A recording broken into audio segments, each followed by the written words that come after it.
رحم اللہ من قرأ الفاتحہ.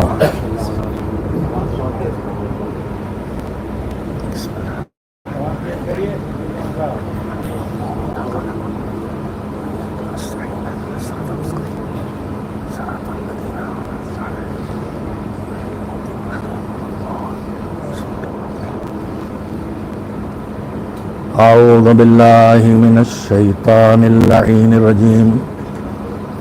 بسم اللہ الرحمن الرحیم. الحمد للہ رب العالمین والعاقبۃ للمتقین والجنۃ للمؤمنین والنار للملحدین والصلاة والسلام على سید الانبیاء والمرسلین سیدنا و نبینا و شفیعنا ابی القاسم محمد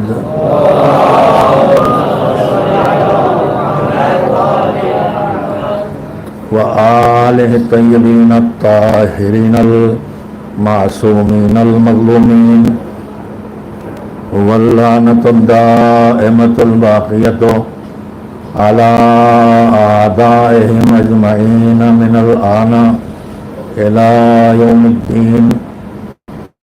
أما بعد فقد قال الله سبحانه وتعالى في كتابه المبين وهو أصدق الصادقين وقوله الحق. بسم اللہ الرحمن الرحیم. قل هل يستوي الذين يعلمون والذين لا يعلمون انما يتذكر اولو الالباب. صلوات بھیجیے محمد وعلی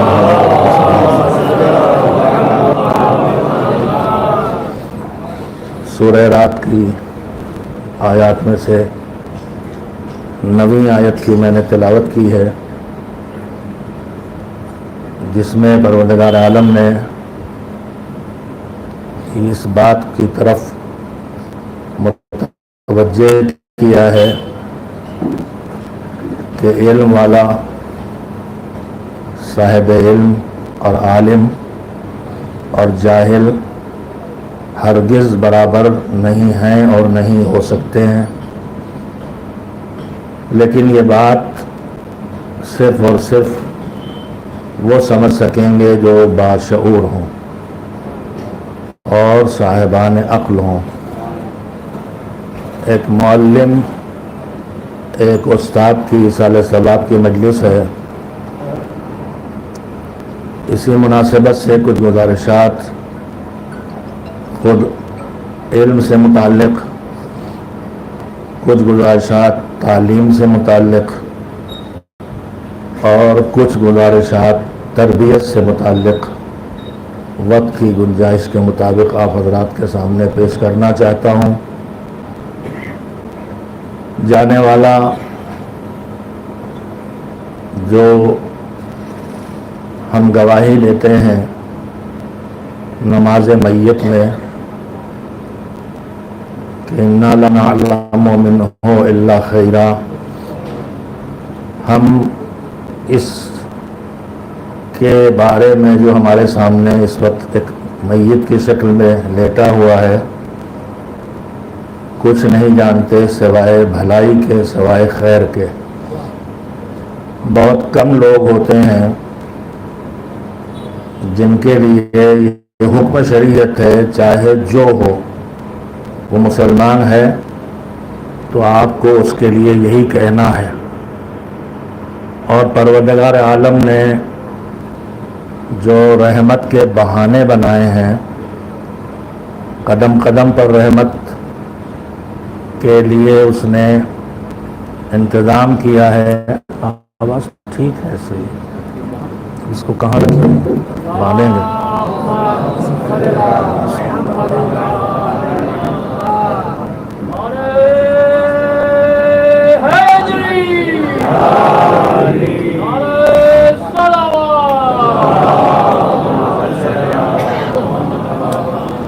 آوازیں بلند، نعرہ صلوات.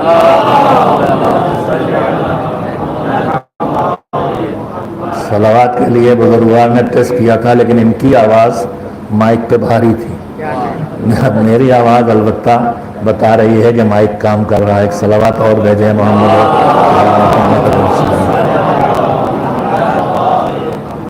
پروردگار عالم کی رحمت بہانے ڈھونڈتی ہے کہ کیسے اس تک رحمت پہنچ جائے اور یہ مغفرت تک پہنچ جائے اور عذاب سے محفوظ ہو جائے. اسی لیے کیا وہ جانتا نہیں ہے کہ یہ کون ہے اور کیسا ہے؟ لیکن مستحب قرار دیا گیا ہے کہ مرنے والے کے لیے 40 لوگ تحریری طور پر گواہی دیں اس کے ایمان کی. اسی طرح سے میت کی نماز میں جو خود آخری تکبیر سے پہلے دعا کی جاتی ہے میت کے لیے کہ تیرا بندہ ہے اور تیری کنیز کا بیٹا ہے اور تیرے بندے کا بیٹا ہے، اس میں ایک جملہ آتا ہے اللہم انا لا نعلم منہ الا خیرا. چاہے وہ ہمارے گلی محلے کے ہوں جن کو دن رات ہم دیکھتے ہیں، ان کو مارا، ان کو ستایا، ان کو تنگ کیا، بھلائی دیکھنے کو نہیں ملتی، شر ہی شر دیکھنے کو ملتا ہے. لیکن اب یہ دنیا سے چلے گئے ہیں تو ان کے شر کا تذکرہ نہیں ہوگا، ان کے خیر کا تذکرہ ہوگا. اور اس میں بھی لا نعلم منہ الا خیرا، اللہ ہم سے کہلوا رہا ہے زبردستی کہ یہ کہو. آج تم دوسروں کے لیے کہو گے تو کل تمہارے لیے دوسرے کہیں گے. ہم اس کے بارے میں صرف خیر جانتے ہیں. تو میں کہنا یہ چاہتا ہوں کہ عام طور پر ہمیں چاہے جس کے لیے ہم نماز میں جملہ کہہ رہے ہیں اس کے بارے میں ہمیں اس کی برائیوں کا بھی پتہ ہو، لیکن اللہ یہ گواہی دلواتا ہے.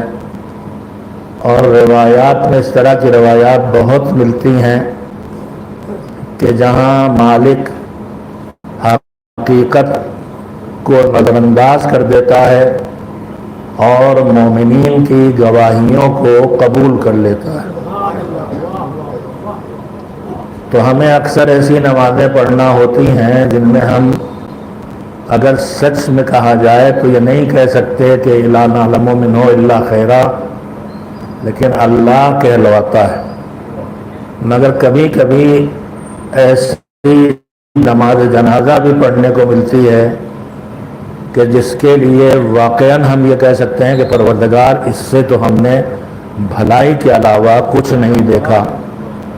مرحوم ریاض صاحب کے لیے کم از کم میں اپنے ذاتی طور پر یہ کہہ سکتا ہوں کہ پروردگار میں نے ان سے خیر کے علاوہ کچھ نہیں دیکھا.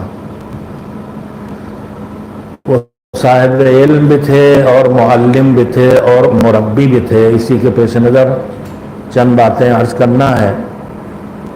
میں نے جو آیت پڑھی ہے هل يستوي الذين قل هل يستوي الذين يعلمون والذين لا يعلمون انما يتذكر اولو الالباب، کہ پیغمبر ان سے کہیے کہ کیا علم والے جو صاحبان علم اور عالم ہیں وہ غیر عالم اور جاہل دونوں برابر ہیں؟ ہرگز ایسا نہیں ہے. اور اس بات کو باشعور لوگ سمجھتے ہیں. اس آیت کا ایک عمومی پیغام ہے کہ عالم و جاہل برابر نہیں ہیں، لیکن قرآن کریم میں جو فضائل آئے ہیں اور جو فضیلتوں کا تذکرہ ہوا ہے، انسانی فضیلتوں کا، چاہے وہ ان کی شجاعت ہو، چاہے وہ ان کا ایمان ہو، تقویٰ ہو، زہد ہو، طہارت ہو، جہاں جہاں بھی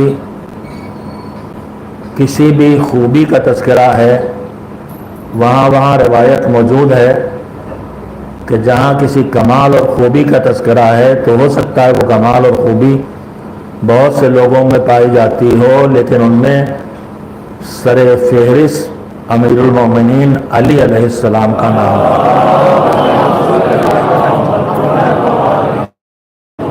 کوئی بھی خوبی اور کوئی بھی کمال ہو تو سب سے پہلے نمبر پر علی اس کا مصداق ہے.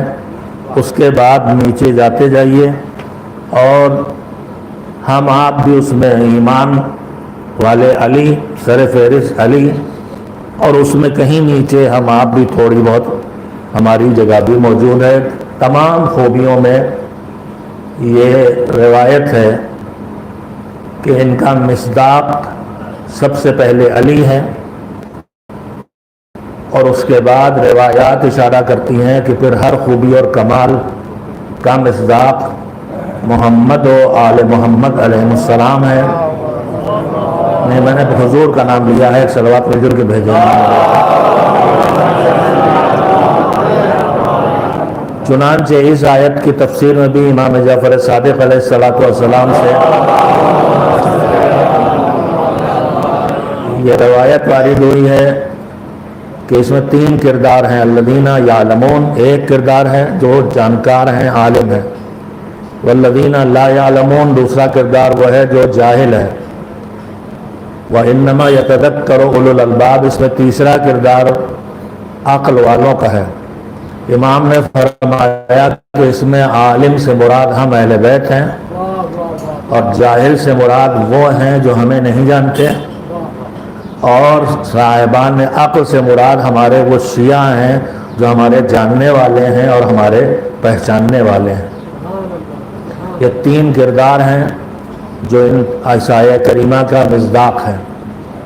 میرے عزیزو، قرآن کریم نے دنیا میں ہم نے بہت سے معیار بنا رکھے ہیں کہ کون بڑا ہے، کون چھوٹا ہے، کون اونچا ہے، کون نیچا ہے، مگر قرآن نے اس کی جگہ اپنے معیار بتائے ہیں کہ اللہ کی نگاہ میں اونچا کون ہے، نیچا کون ہے، اللہ کی نگاہ میں بڑا کون ہے، چھوٹا کون ہے، اللہ کی نگاہ میں عزت والا کون ہے، اور وہ کون ہے جس کی اللہ کی نگاہ میں کوئی عزت نہیں ہے۔ قرآن کا مطالعہ کیجئے تو متعدد مقامات پر ایسی چیزوں کا تذکرہ آیا ہے کہ قرآن کی نگاہ میں عزت والا کون ہے۔ ہمارے معیار الگ ہیں۔ ہمارے یہاں دولت مند کو کہا ہی جاتا ہے بڑا آدمی، وہ بہت بڑے آدمی ہیں، جبکہ ہو سکتا ہے اللہ کی نگاہ میں وہ بہت ہی چھوٹا انسان ہو، لیکن ہماری نگاہ میں وہ بڑا آدمی کہلاتا ہے۔ اسی طرح سے دولت کے بعد آتی ہے باری اقتدار کی۔ جس کے پاس اقتدار ہے، پاور ہے، طاقت ہے، وہ بڑا ہے ہماری نگاہ میں، اور وہ عزت والا بھی ہے۔ پھر خاندان کی باری آتی ہے کہ کسی معروف خاندان سے ہے تو اس کو عزت دی جاتی۔ تو دنیا میں بنائے ہوئے معیار متعدد ہیں۔ پروردگار عالم نے قرآن کریم میں بھی کچھ معیار بنائے ہیں، ان میں سے کچھ کا تذکرہ میں کرنا چاہتا ہوں۔ ایک تو معیار یہی ہے کہ هل يستوي الذين يعلمون والذين لا يعلمون، عالم اونچا ہے، جاہل نیچا ہے، بڑا آدمی عالم ہے، چھوٹا انسان جاہل ہے۔ عالم بولنے کا مطلب ہرگز یہ نہیں ہے کہ جس کو آپ کے دماغ میں عالم کا تصور آتا ہے تو امامہ ابا قبا،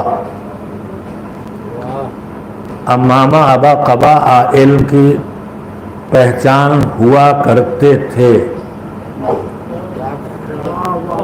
شیروانی اور ٹوپی علم کی پہچان ہوا کرتے تھے۔ القاب جو لگتے تھے وہ بھی اس کی شخصیت کے پہچان ہوا کرتے تھے۔ لفظ علامہ صدیوں میں کسی کو نصیب ہوتا تھا، لفظ مولانا بہت مشکل سے کسی کو نصیب ہوتا تھا، لیکن آج جو ہمارے خلاف سازشیں ہیں، جن میں ایک معیار یہ ہے کہ ہر تقدس کو ختم کر دیا جائے، جہاں جو تقدس ہے اسے ختم کر دیا جائے، فرش اعضا کا تقدس ختم کر دیا جائے کہ ایسے بے ڈنگے نعرے لگیں کہ یہ لگے ہی نہیں کہ مجلس ہو رہی ہے، اور اس سے بڑھ کے محفل میں وہ کیفیتیں پیدا ہو جائیں، وہ شور، وہ ہنگامہ، وہ بے ڈنگے نعرے، وہ شور شرابہ، اور اب تو نوٹوں کی بارش بھی ہونے لگی ہے، جو ہمارے بچپن میں جس کے لیے تصور نہیں تھا مقاصدوں کا، وہ کسی اور طرح کے نوٹ جہاں بٹتے تھے وہ کسی اور طرح کے اجتماع ہوا کرتے تھے۔ نوٹ بھی بٹنے لگے ہیں، ایک طرف اتنا شور و شرابہ ہے کہ جس میں ایک بزرگ بھی آ کے بیٹھتے ہوئے گھبراتا ہے، اور دوسری طرف ہمارے تصورات یہ اگر عقیدہ ہوتا تو ہم یہ نہ کرتے. اس لیے میں نے کہا ہمارا تصور یہ ہے کہ اس فرش پر حضرت زہرا تشریف فرما ہے، اس فرش پر حضرت رسول خدا تشریف فرما ہے. اگر یہ عقیدہ ہوتا تو ہرگز عمل ایسا نہ ہوتا کہ کوئی عام بزرگ بھی بیٹھنے کو گوارا نہ کرے. اس طرح کا شور اور ہنگامہ بتاتا ہے کہ خالی زبانی دعویٰ ہے کہ یہاں معصومین تشریف فرما ہے، دل سے یقین ہوتا تو یہ صورتحال محسوس نہ ہوتی. ایک صلوات بھیجیے محمد و آل محمد. اس سے ایک بہتر صلوات بھیج دیں محمد و آل محمد.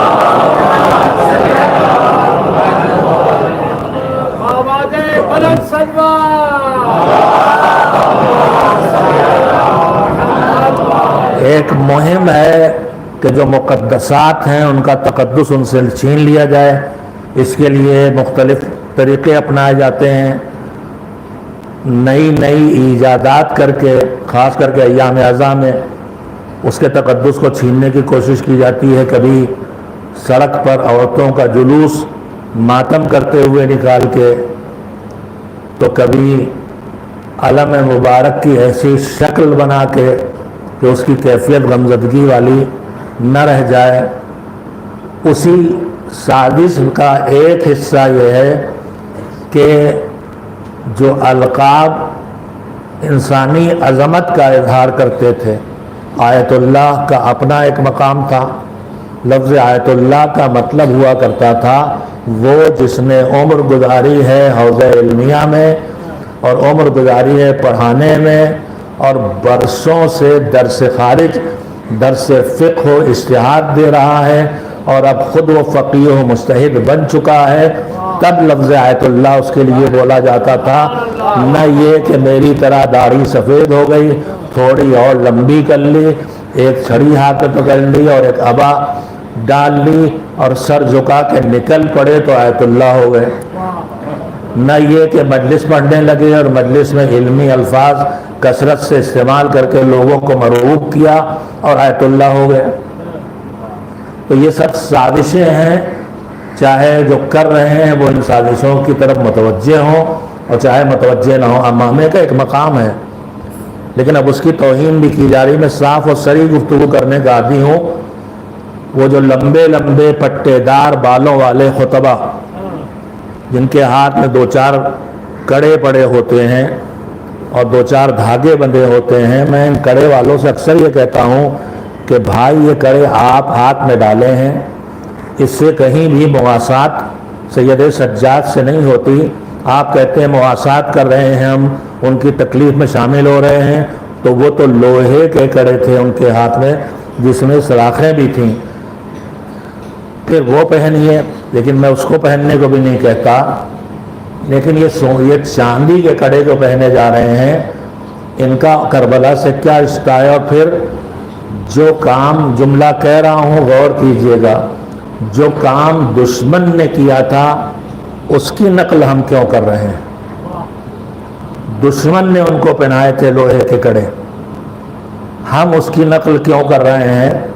اور پھر اس کے بعد میں اکثر جب یہ چاندی کے کڑے پہنے دکھائی دیتے ہیں تو میں کہتا ہوں بھائی اسے اتار کے کسی غریب گھرانے کی کسی بچی کے بالیاں بنوا دیجئے تاکہ ایک بچی کے دل میں خوشی پہنچے، اور جو بالیاں حضرت زہرا، حضرت سکینہ کے کانوں سے چھینی تھیں اس کی یاد بھی تازہ ہو جائے. خیر، تو میں ایسا عرض یہ کر رہا تھا کہ تقدس جہاں جہاں ہے اسے چھینا جا رہا ہے. ان میں ایک تقدس لفظوں کا تقدس بھی ہے. آیت اللہ العظمیٰ کا مطلب زیادہ بوڑھا مولوی نہیں ہوتا تھا. آیت اللہ العظمیٰ کا مطلب ہوتا ہے جو فقاہت اور اجتہاد میں اتنا نمایاں ہو چکا ہو کہ لوگ اس کی تقلید کرنے لگیں اور اس کا رسالہ عملیہ چھپ جائے. آیت اللہ کا مطلب ہوتا ہے حوزوی ماحول میں رہ کے درس خارج کہے. حجت الاسلام والمسلمین کا مطلب یہ ہوتا ہے کہ تعلیمی معیار اس بلندی پہ آ چکا ہو کہ درس خارج سے پہلے جو مرحلے تعلیم کے ہیں ان میں وہ استاد کے طور پر پڑھاتا ہو، جنہیں سطوح کہا جاتا ہے۔ طالب علم کے لیے لفظ ثقۃ الاسلام استعمال ہوتا تھا، لیکن اب سب الفاظ بدل گئے ہیں۔ بہرحال تو اسی میں لفظ عالم بھی اب دھیرے دھیرے، پہلے لفظ عالم کا استعمال کم تھا، لیکن اب لفظ عالم دھیرے دھیرے ہر منبر پر جانے والے خطیب اور ذاکر کے لیے بھی استعمال ہونے لگا ہے۔ بات پھیل گئی ہے۔ عالم اور جاہل برابر نہیں ہیں کا مطلب یہ نہیں ہے کہ جو عمامہ پہنے ہے وہ پینٹ والے کے مقابلے میں بات ہے۔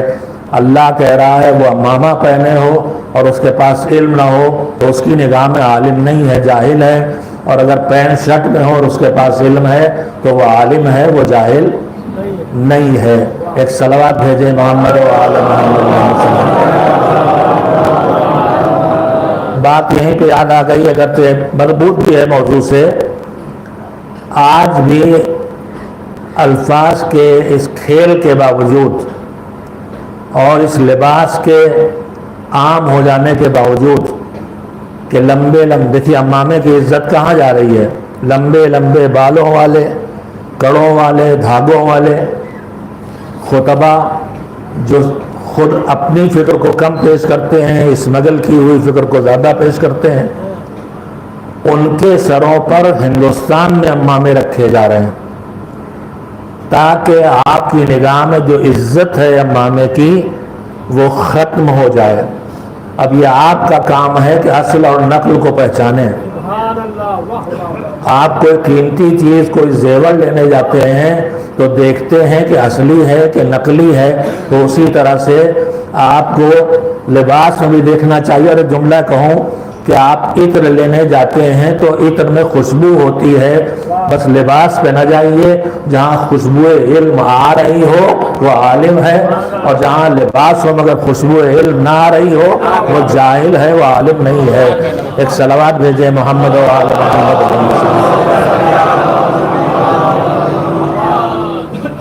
شہید مطہری رحمۃ اللہ علیہ نے آج سے 40-50 سال پہلے اس قوم کا جائزہ لے کے جن کمیوں کی طرف متوجہ کیا تھا اور جن مشکلات کی طرف متوجہ کیا تھا، ان میں سے اس وقت میرے دماغ میں آ گئی ہے یہ لباس علم پر۔ وہ فرماتے ہیں، انہوں نے ان کی تحریر ہے کہ اللہ نے علم کو احترام دیا تھا، اللہ نے علم کو عزت دی تھی۔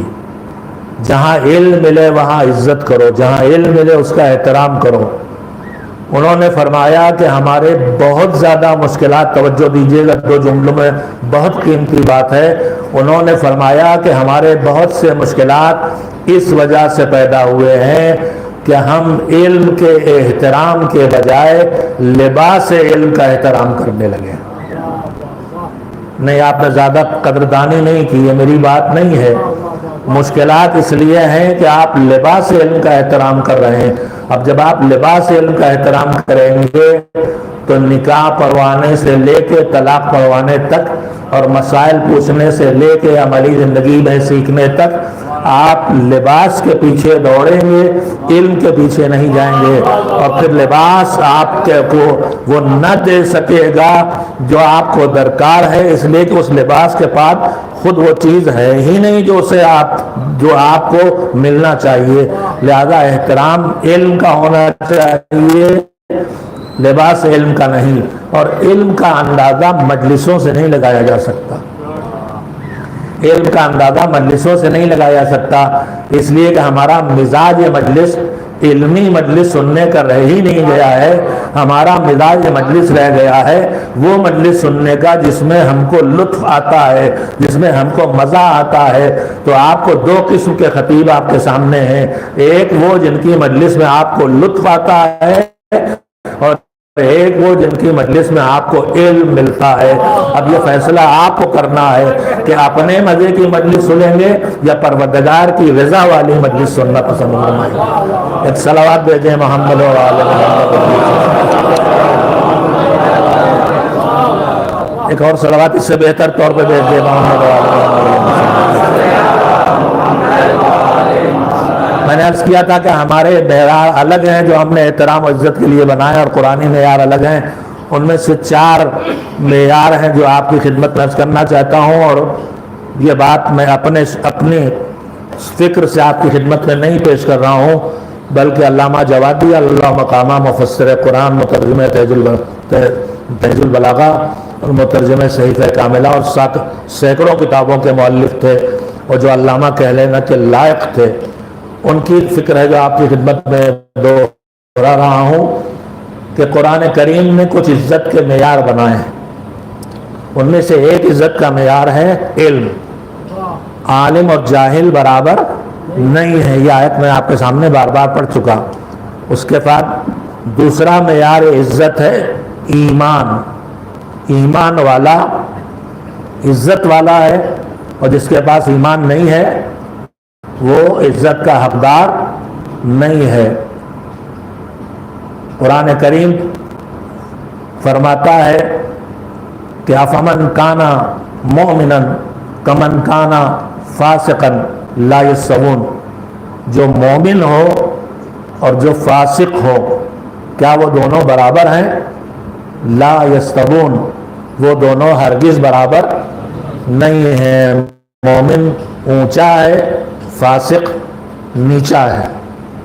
یہاں پر 1 منٹ میں توجہ فرمائیں، اللہ نے مومن کے مقابلے میں کافر کا لفظ نہیں استعمال کیا ہے۔ افمن کانا مومنن کمن کانا، کافرن نہیں ہے۔ کافر ہوتا ہے منکر دین یا منکر توحید یا منکر رسالت یا منکر قیامت، وہ ہے کافر۔ یہاں اللہ نے لفظ کافر استعمال نہیں کیا ہے، لفظ فاسق استعمال کیا ہے۔ فاسق کس کو کہتے ہیں؟ فاسق اس کو کہتے ہیں جو ایمان والا ہو، ایمان کا دعوے دار ہو، مگر ایمان کے تقاضوں پر عمل نہ ہو، واجبات کو چھوڑتا ہو، حرام کاموں کو انجام دیتا ہو۔ فاسق وہی ہے کہ جو اچھے اور واجب کام ہے انہیں چھوڑے اور جو حرام ہے انہیں انجام دے۔ اللہ کا لفظ فاسق کا لفظ مومن کے سامنے لانا بتاتا ہے کہ اس کی نگاہ میں جب کوئی گنہگار بنتا ہے تو وہ مومن کہلانے کے لائق نہیں ہے، اور اس کی تصریح امیر المومنین حضرت علی بن ابی طالب علیہ السلام نے فرمائی ہے کہ جب کوئی انسان کوئی گناہ کرتا ہے تو اتنی دیر کے لیے وہ مومن نہیں رہ جاتا ہے۔ اگر واقعی اس کے دماغ میں اللہ کا ہو اور اللہ کا وجود ہو اور یہ بھروسہ ہو کہ اللہ دیکھ رہا ہے، اور یہ یقین ہو، چاہے میں ہوں چاہے آپ ہوں، گنہگار ہم سب ہیں، لیکن جس وقت انسان گناہ کرتا ہے مولا کہتے ہیں اتنی دیر وہ مومن نہیں رہتا ہے۔ اب ایمان کی 2 قسمیں ہیں، ایک ایمان آ کے چلا جانے والا ہے اور ایک ایمان آ کے ٹھہرنے والا ہے۔ ایمان کو ٹھہرنے والا بنانے کے لیے تقاضا ایمان کو پورا کرنا ضروری ہے، اور حتی الامکان گناہوں سے خود کو بچانا ضروری ہے تاکہ ایمان آ کے واپس نہ جانے پائے۔ تو دوسرا معیار علم ہے، احترام ہے ایمان۔ تیسرا معیار احترام کیا ہے؟ ایمان کے بعد اس کے نتیجے میں جو صفت پیدا ہوتی ہے جس کا نام ہے تقویٰ۔ ایمان اللہ کو ماننے کا نام ہے، اب اس کے نتیجے میں جو صفت پیدا ہوگی وہ اطاعت پروردگار کی ہے، جس میں سب سے نمایاں ہے نماز۔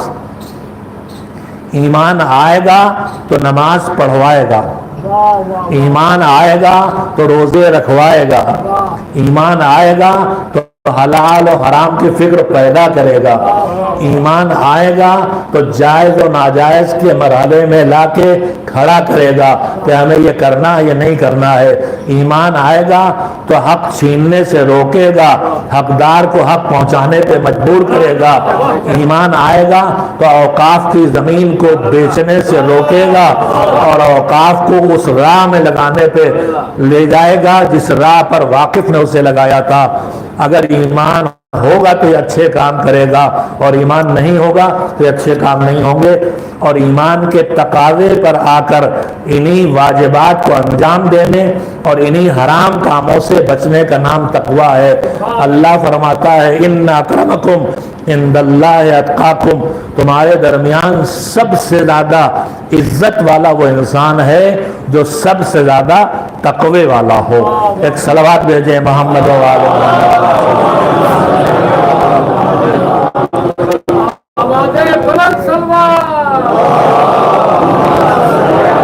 میں نے آپ حضرات کی خدمت میں 3 صفتیں بیان کی ہیں جو اللہ کی نگاہ میں معیار عزت ہیں، علم، ایمان اور تقوی۔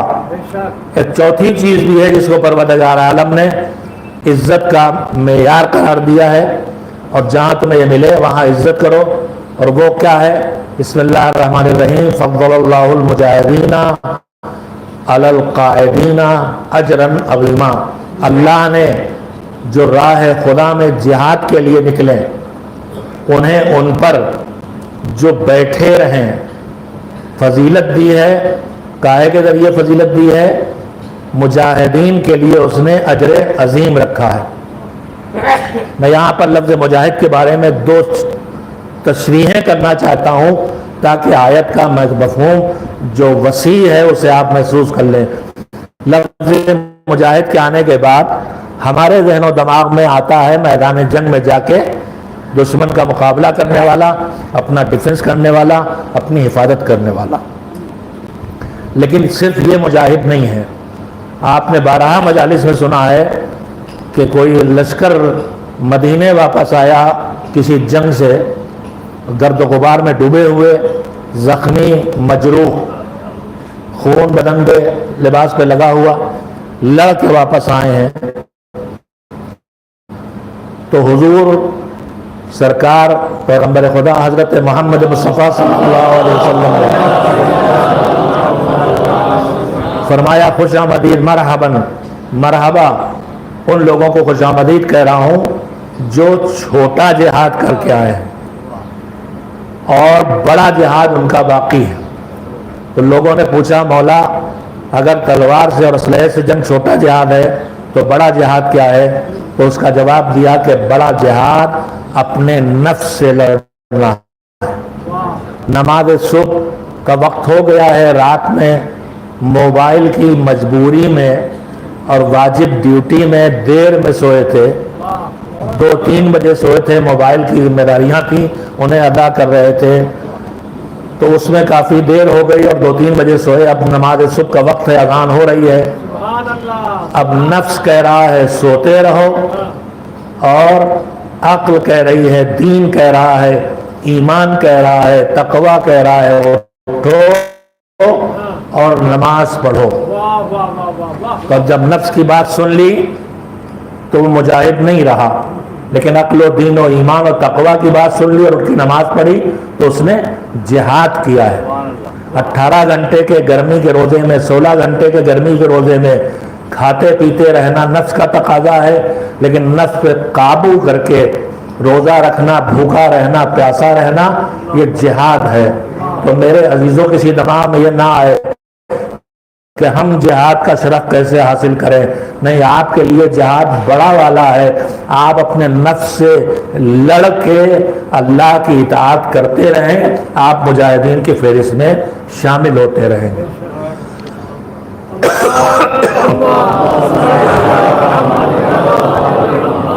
نہیں، جیسی ٹھنڈی ٹھنڈی مجلس ہے ویسی ٹھنڈی ٹھنڈی صلوات بھی آپ بھیجتے رہیں، مجھے کوئی اعتراض نہیں۔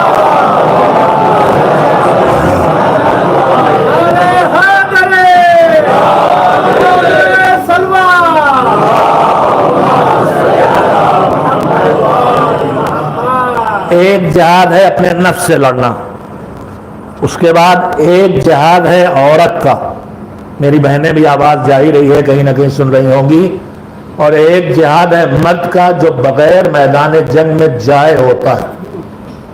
جب جہاد کی آیتیں نازل ہوئیں اور اس کے فضیلتیں نازل ہوئیں اور اس کا ثواب اور اجر نازل ہوا تو مدینہ منورہ کی خواتین نے آپس میں ایک میٹنگ کی۔ میٹنگ کس لیے تھی؟ میٹنگ اس لیے تھی کہ جو جہاد ہے وہ تو صرف مردوں پہ رکھا گیا ہے اور اتنا اجر و ثواب ہے اور ہم اس سے محروم ہیں، لہذا انہوں نے اس پر میٹنگ کی۔ کیا کبھی ہم نے کہیں آج تک اپنی نسلوں میں بھی سنا ہے کہ ہمارے گھروں میں کبھی اس پر میٹنگ ہوئی ہو، نشست ہوئی ہو کہ اس ثواب سے ہم محروم ہیں، اس تک خود کو کیسے پہنچایا جائے۔ لیکن سیرت یہی بتاتی ہے دور پیغمبر کی خواتین کی، ہماری بیویاں آ کے بیٹھتی ہیں، گھنٹوں باتیں کرتی ہیں، مگر کیا کبھی ان میں موضوع یہ ہوتا ہے کہ اس بگڑے ماحول میں جہاں ہر طرف ڈرگ پھیلی ہوئی ہے، جہاں ہر جگہ واٹس ایپ اور سوشل میڈیا کے ذریعے گندگی گھر کے اندر نہیں بیڈ روم کے اندر پہنچائی جا رہی ہے، ہم اپنے بچوں کو کیسے اس برائی سے بچائیں؟ جہاں ہر طرف بیماری کے جراثیم ہیں، جہاں غیبت، جہاں جھوٹ، جہاں جوا، جہاں بدکاری، جہاں بد حجابی اور بے حجابی، جہاں نشہ پورے ماحول پہ قبضہ کر چکا ہے اور قبضہ کرتا چلا جا رہا ہے۔ اپنا اسکول محفوظ رہ گئے ہیں، نہ کالج محفوظ رہ گئے ہیں، نہ محلے محفوظ رہ گئے ہیں۔ پیشہ ور لوگ بچوں کو بہلا پھسلا کے ڈرگ کے عادی بنا رہے ہیں، بدکاری کی طرف لے جا رہے ہیں۔ چھپ کے راتوں میں وہ جشن ہونے لگے ہیں کہ جن میں کھلے عام نشہ چلتا ہے، مخلوط پروگرام مردوں اور عورتوں کے دھیرے دھیرے بڑھتے چلے جا رہے ہیں۔ شادیوں سے پردہ کہنا کمزور لفظ ہے، میں تلخ لفظ کہہ رہا ہوں، شادیوں سے حجاب نہیں، حیا ہٹتی چلی جا رہی ہے۔ اور ایک بات سن لیں، رسول اکرم حضرت محمد مصطفیٰ صلی اللہ علیہ وسلم نے فرمایا ہے کہ حیا کنارے رکھ دو، اس کے بعد جو جی چاہے کرو۔ حیا کو کنارے رکھ دو، پھر اس کے بعد جو جی چاہے کرو۔ تو کیا کبھی ہمارے یہاں ایسی میٹنگز ہوتی ہیں؟ ہمارے یہاں ایسی میٹنگز نہیں ہوتی، لیکن وہاں میٹنگ ہوئی اور یہ طے ہوا، ایک خاتون کو اپنا نمائندہ اور لیڈر بنایا گیا اور اس سے کہا گیا کہ آپ جا کے رسول اکرم سے ہماری اس پریشانی کو بتائیں، ہماری اس شکوے کو پہنچائیں کہ آپ تو جہاد کا ثواب اٹھائیں گے اور ہم محروم رہ جائیں گے۔ وہ خاتون آئی اور اس نے آ کے مسجد النبی میں، مجھے اب پھر یہاں پہ ایک بات اور کہنے دیجئے، ہمارے فرقے میں تو نہیں، لیکن ہمارے فرقے کے علاوہ دوسرے فرقے جو اس مسلمانوں کے ہیں، وہاں خواتین کے مسجد میں جانے پر پابندی ہے۔ ایک سفر سے ہمیں یہ بات نہیں معلوم تھی، ہم نے کہیں پڑھا نہیں تھا، ایک سفر سے ہم واپس آ رہے تھے، نماز وقت ہو گیا تھا، گھر کے خاندان کی کچھ خواتین بھی تھیں کنبے کی، تو ہم سب مسجد میں جانے لگے تاکہ نماز پڑھیں، تو پڑوس میں ایک دکاندار صاحب آ گئے، وہ روکنے لگے کہ آپ ان عورتوں کو مسجد میں کیسے لے جا رہے ہیں؟ تو خیر ہم نے ان سے کہہ دیا کہ آپ اپنے ذمہ دار ہیں، میں اپنا ذمہ دار ہوں، میں مسجد میں لے جا رہا ہوں تو میں ذمہ دار ہوں۔ لیکن ہمارے ہاں خواتین کے مسجد میں آنے پر پابندی نہیں ہے۔ بہتر اس کے لیے یہی قرار دیا گیا ہے کہ وہ نماز اپنے گھر کے حجرے میں پڑھے۔ اور ایک جملہ بغیر تفصیل کے کہنا چاہتا ہوں، چاہے عورتوں پر جہاد نہ رکھا گیا ہو اور چاہے عورتوں کے لیے مسجد میں آ کے نماز پڑھنے کو ترجیح نہ دی گئی ہو گھر میں نماز پڑھنے پر، لیکن ایک بات یاد رکھیے گا، پروردگار کا نظام یہ ہے کہ اگر کسی کو کوئی فرض نہیں رکھتا، کسی پر کوئی فرض نہیں رکھتا، کوئی ذمہ داری نہیں رکھتا، مثلا خواتین پر گھر کے باہر کے کام کی ذمہ داری نہیں رکھی گئی ہے، مردوں کے اوپر یہ ذمہ داری رکھی گئی ہے، اور یہ تقسیم کار مولا کائنات اور بس جناب معصومہ کے درمیان تھی۔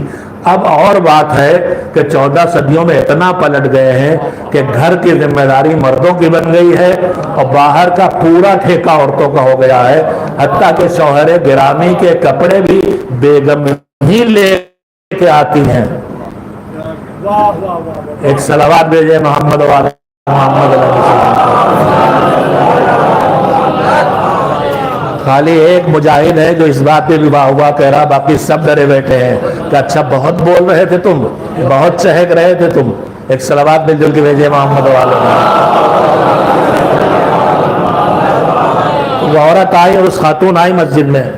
اب حالات کا تقاضا یہ ہے کہ مسجد میں سیکشن بنائے جائیں اور خواتین کو اس میں نماز میں لایا جائے، اور جو خطبے ہوتے ہیں یا مسائل بیان ہوتے ہیں یا مجلسیں ہوتی ہیں ان میں ان کو شریک کیا جائے۔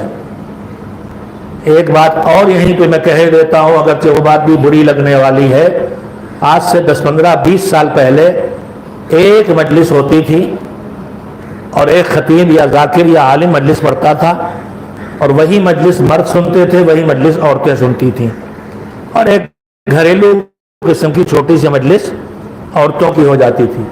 اب ماشاءاللہ سے خطیبائیں نکل آئی ہیں، مجھے مجلس میں خواتین مجلس پڑھیں اس پر کوئی اعتراض نہیں، اس پر کوئی پابندی نہیں ہے، لیکن ممبر پر چاہے مرد ہو چاہے عورت ہو اسے جانا چاہیے جو ممبر کی ذمہ داری کو ادا کر سکے۔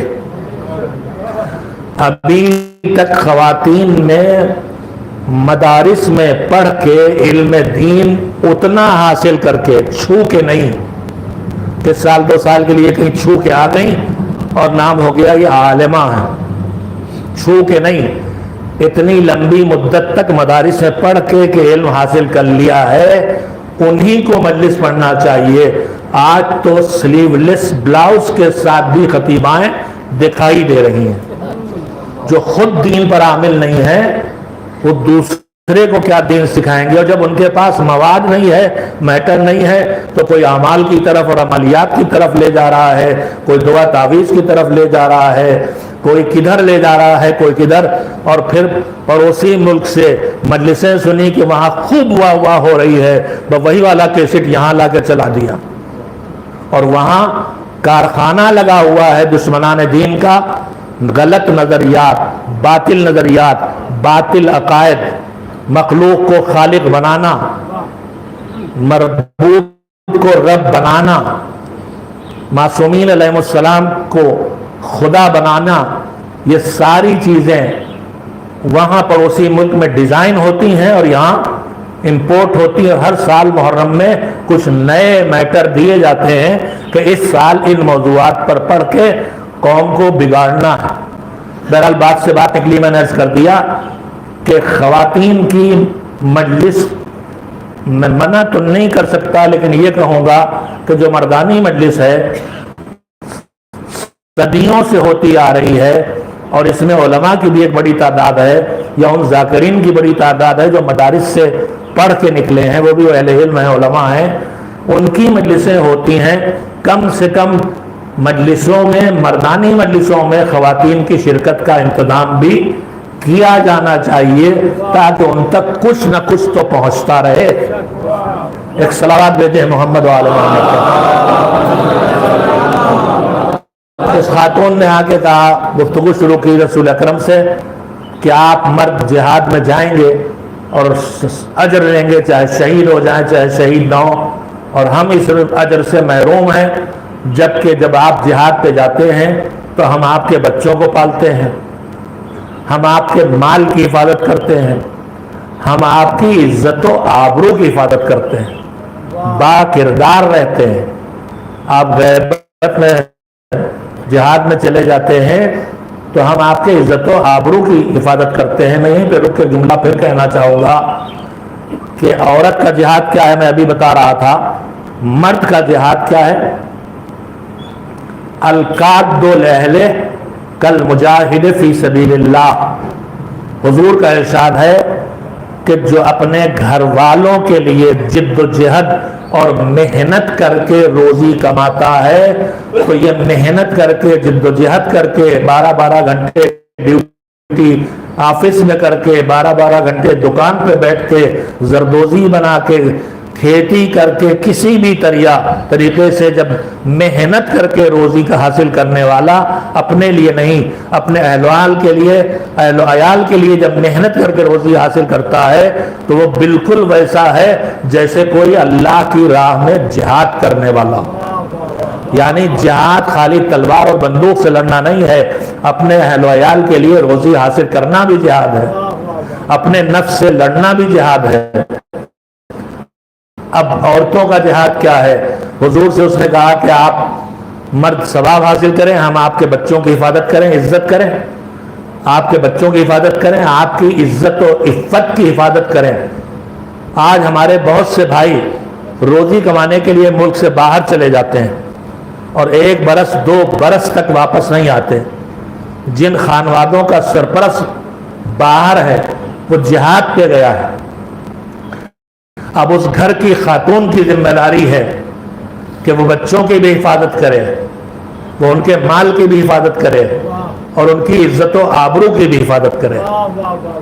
میں صراحت سے اس میں 2 جملوں کے لیے کہہ سکتا ہوں، میرا ایک جائزہ یہ ہے کہ جب کوئی باہر کمانے چلا جاتا ہے تو خاتون کے دماغ میں اور بچوں کے دماغ میں آتا ہے کہ ہمارا باپ باہر کما رہا ہے، جیسے درخت سے توڑ توڑ کے پیسے لا رہا ہے۔ اسے نہیں پتا کہ باہر کتنی ذلت و رسوائی کا سامنا کرنا پڑ رہا ہے، باہر کتنی محنت کرنا پڑ رہی ہے، باہر 50-55 ڈگری کی دھوپ میں رہ کے کھڑے ہو کے کام کروانا پڑ رہا، اسے پتا نہیں ہے۔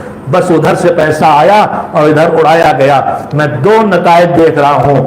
ایک نتیجہ یہ دیکھ رہا ہوں کہ پیسہ آتا ہے، باہر سے کمائی کا احساس ہے، لہذا اولاد ہاتھ کھول کے ماں سے مانگتی ہے، اور ماں یہ سوچ کے کہ باپ باہر کما رہا ہے، سب سے اچھی کوالٹی والی موٹر سائیکل 2 لاکھ والی، سب سے اونچا والا ایپل کٹے سیب والا موبائل، یہ سب دلوایا جا رہا ہے۔ یہ آپ بچے کی بربادی کا سبب بھی بن رہی ہیں اور اپنے شوہر کی امانت میں خیانت بھی کر رہی ہیں۔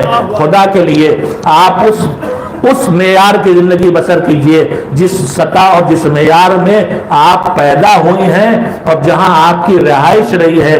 یہ شوہر باہر خزانے لوٹ کے نہیں لا رہا ہے، یہ محنت کی کمائی کر کے لا رہا ہے۔ پیسوں کی فراوانی ایک تو ہے بھی نہیں، جو ہے اسے لٹائیے نہیں، بچوں کو برباد نہ ہونے دیجئے، بچوں کو تباہ نہ ہونے دیجئے۔ میرا جائزہ ہے کہ جن گھروں میں باہر ماں باپ ہے وہاں بچے پڑھ کم رہے ہیں، پڑھنے کے نام پہ برباد زیادہ ہو رہے ہیں۔ اللہ اس مصیبت سے ہمیں نجات دے۔ ایک صلوات بھیجئے محمد والے اس سے بہتر صلوات بھیج دے محمد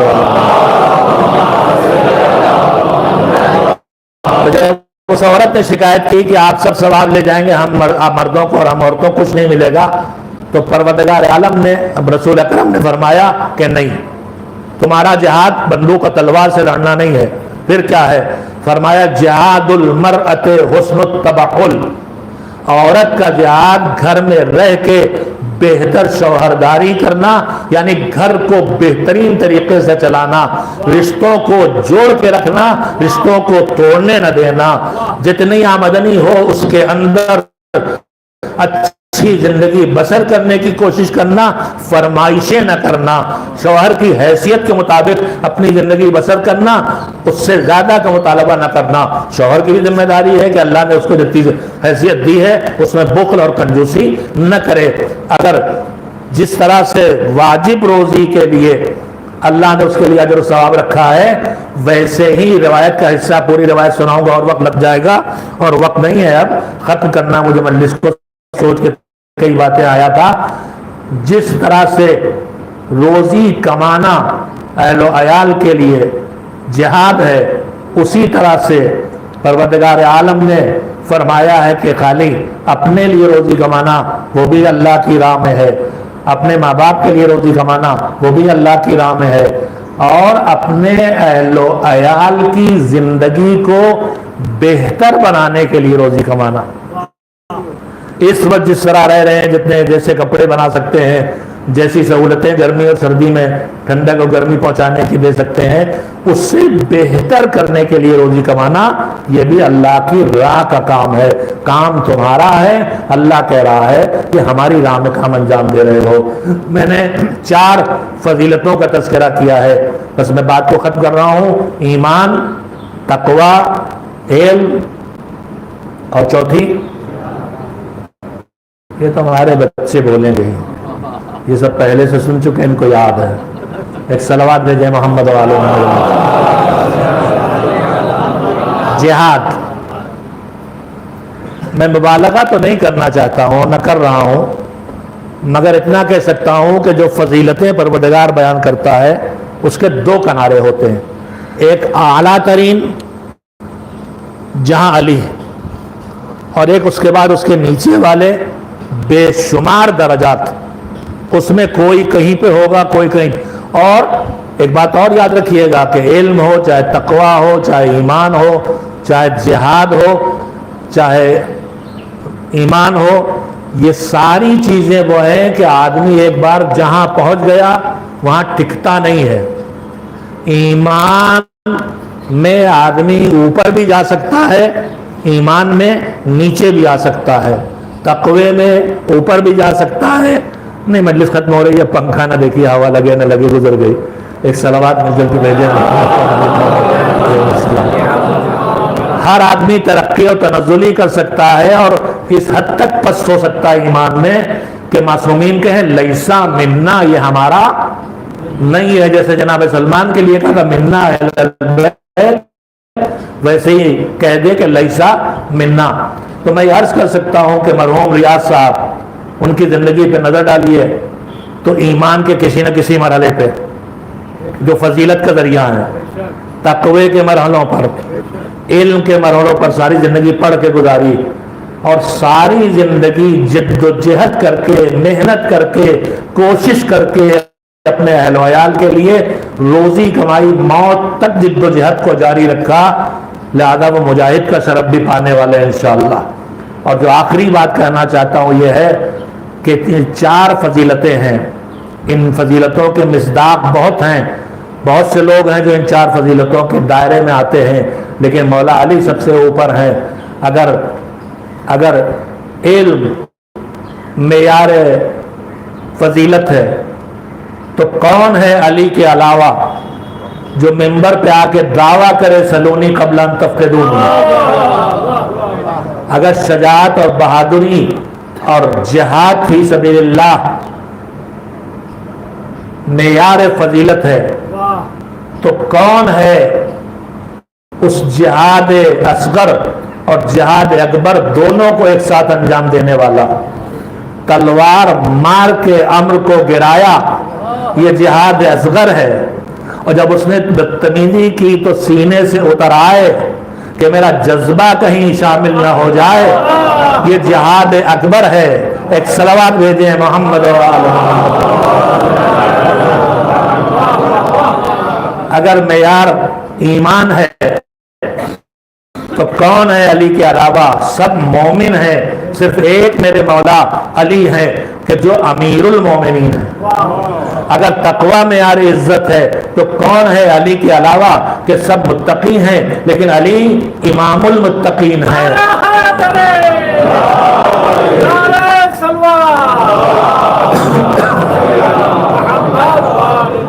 بس میں یہیں پر اپنی گفتگو کو روکے دیتا ہوں، اور بھی باتیں پیش نظر تھیں، وہ معلم بھی تھے، تعلیم و تربیت کے سلسلے میں بھی کچھ باتیں عرض کرنا تھی، لیکن اب ان کے پیش کرنے کا وقت باقی نہیں رہ گیا ہے۔ آئیے چلیں جہاں ساری فضیلتیں ایک ساتھ جمع تھیں، جس کا نام ہے کربلا۔ جتنے کمالات، جتنی فضیلتیں، جتنے اخلاقیات، جتنے ایمانیات، جتنا تقوی، جتنا جہاد، جو کچھ اسلام میں اچھا ہے وہ سب اگر دکھائی دے رہا ہے تو وہ کربلا ہے۔ کربلا میں گود کے پالوں کو پیش کرنے کا جو جذبہ ہے وہ کہیں اور دیکھنا مشکل ہے۔ اللہ نے اسی جذبے کو آج ایک قوم تک منتقل کیا ہے کہ آج کل بچوں کو بچانے کے لیے جان دینے والے تھے، تو آج زینب کبریٰ کا روضہ ہو، چاہے حضرت سکینہ کا روضہ ہو، اس کے بچانے کے لیے جان دینے والے موجود ہیں۔ مگر یہ کربلا سے تاریخ ملی ہے۔ کل کربلا مظلوموں کی حفاظت کے لیے اٹھی تھی، مظلوموں کی حمایت کے لیے اٹھی تھی۔ آج کربلا والے مسلکوں، مذہب کی فکر کے بغیر جہاں ظلم ہے اس کے خلاف کھڑے ہوئے ہیں۔ کربلا سب کے لیے نمونہ ہے، کربلا صبر کا نمونہ ہے، کربلا حلم کا نمونہ ہے، کربلا قوت برداشت کا نمونہ ہے۔ میں نمونہ پیش کروں آپ کے سامنے۔ حسین جب سارے شہیدوں کی لاشیں لا چکے اور آخر میں 6 مہینے کے ننھے سے اصغر کی لاش کو بھی خیموں میں پہنچا دیا، تو اب خیمے میں داخل ہوئے اور جناب فضہ سے کہا کہ فضہ جا اور فلاں صندوق سے میرا وہ لباس لے آ۔ بوسیدہ لباس حسین نے منگوایا۔ زینب جو ہر لمحے اپنے بھیا پہ نگاہ رکھے تھی، وہ کیسے بے خبر ہو سکتی تھی؟ جناب امام حسین نے فرمایا تھا فضہ لباس لے کے تو آنا، لیکن دیکھو دھیان رکھنا کہ کہیں میری بہن کی نگاہ نہ پڑ جائے۔ مگر یہ کیسے ہو سکتا تھا؟ جناب فضہ لباس لے کے آ رہی تھیں کہ ایک مرتبہ جناب زینب کی نگاہ اس لباس پر پڑ گئی اور جناب زینب نے پوچھا فضہ کیا لے کے جا رہی ہو؟ تو جواب دیا کہ آپ کے بھیا نے لباس منگایا ہے۔ جناب زینب نے کہا فضہ یہ کیوں کہتی ہے، یہ کیوں کہتی ہو کہ لباس منگایا ہے؟ یہ کیوں نہیں کہتی کہ میرے بھیا نے اپنا کفن منگایا؟ یہ کہو تو میرے بھیا کا کفن لے کے جا رہی ہو۔ اس بوسیدہ بے قیمت لباس کو بھی حسین نے اور پارا پارا کیا اور سارے کپڑوں کے نیچے زیب تن کیا۔ حسین کی کوشش یہ ہے کہ جب ظالم میرا لباس چھینے تو اس بوسیدہ اور پھٹے ہوئے لباس کو چھوڑ دے، مگر آئے میرا حسین مظلوم، شہادت کے بعد جب زینب کبریٰ ادھر سے گزری جدھر سے بھیا کی لاش پڑی تھی تو جو مرثیہ پڑا ہے اس میں ایک فقرہ یہ بھی تھا، نانا رسول اللہ آپ کا نواسا اوریاں اور بے گور و کفن خاک میں ڈوبا ہوا اس کی لاش کربلا کے میدان میں پڑی ہوئی ہے۔ اجلکم اللہ۔ زینب آ گئی، حسین نے کہا بہن تمہاری مدد کی ضرورت ہے۔ اس خیمے میں لے کے گئیں جس میں ایک بیٹا جو بچا ہے وہ شدت مرض کی وجہ سے غش کے عالم میں بستر پہ پڑا ہے۔ زینب کبریٰ سید سجاد کو سرانے بیٹھ گئیں، سر اٹھا کے گود میں رکھا، چہرے پہ ہاتھوں کو ملنا شروع کیا۔ بیٹا آنکھیں کھولو، دیکھو تم سے کون ملنے آیا ہے۔ اب جو سید سجاد نے آنکھیں کھولی تو سراپے پر سراپا پر نظر پڑی، زخموں سے چور حسین، لہو میں بدن میں لباس ڈوبا ہوا۔ ایک مرتبہ تڑپ کے آواز دی بابا آپ کا کیا عالم ہے؟ کا بیٹا جنگ ہو رہی ہے، کا بابا جنگ ہو رہی ہے تو حبیب کیا ہوئے؟ شہید ہو گئے۔ زہیر کیا ہوئے؟ شہید ہو گئے۔ ہلال کیا ہوئے؟ شہید ہو گئے۔ کا بابا میرا چچا عباس کیا ہوا؟ مارا گیا۔ بابا میرا بھیا علی اکبر کیا ہوا؟ شہید ہوا۔ بیٹا بس یہ سمجھو کہ مردوں میں تم باقی ہو یا ہم باقی ہیں۔ بدن کی طاقت لگا کے اٹھنا چاہا، پیچھے سہارا مانگا، عصا مانگا، تلوار مانگی۔ باپ نے کہا بیٹا کا ارادہ ہے؟ کا میدان جنگ میں جاؤں گا آپ کی حمایت کے لیے۔ کا بیٹا تمہارا میدان جنگ کوفہ و شام کے بازار ہیں۔ بیٹے کو سمجھا کے خیموں میں روکا۔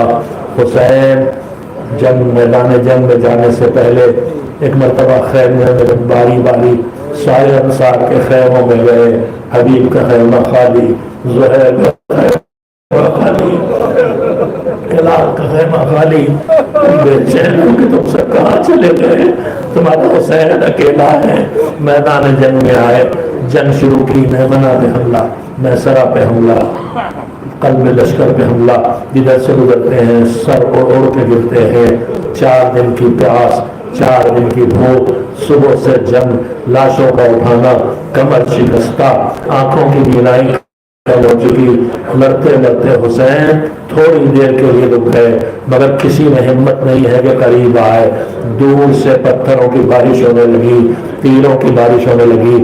ایک مرتبہ ایک پتھر پیشانی پہ آ کے پڑا، خون نکلا۔ قبا کا دامن اٹھا کے چاہا کہ خون کو پوچھے کہ ہرملہ کو موقع مل گیا۔ ایک سے شعبہ تیر حسین کے سینے پہ نشانہ لگا کے مارا۔ قلب حسین کو توڑ کے تیر پشت کی طرف آ گیا۔ حسین نے پشت سے تیر کو کھینچا، چلو میں خون کو بھرا اور چہرے پہ بلا، ایسے ہی نانا سے ملاقات کروں گا۔ اب وہ وقت آ گیا کہ علی کا شیر گھوڑے پہ جھومنے لگا۔ گھوڑے نے محسوس کیا کہ اب میرا سوار رک نہیں سکتا، پیروں کو توڑ کے قریب لے آیا زمین کے۔ حسین گھوڑے سے گرے مگر زمین تک جسم نہ پہنچا، تیروں پہ جسم رکا ہوا ہے۔ دھیرے دھیرے تیر پیوست ہوتے جا رہے ہیں اور حسین کا جسم زمین کے قریب پہنچ رہا ہے۔ حسین نے خاک کو سمیٹا، سجدے کے لیے پیشانی خاک پہ رکھی، ادھر سمر ذبح کرنے کے لیے بڑھا۔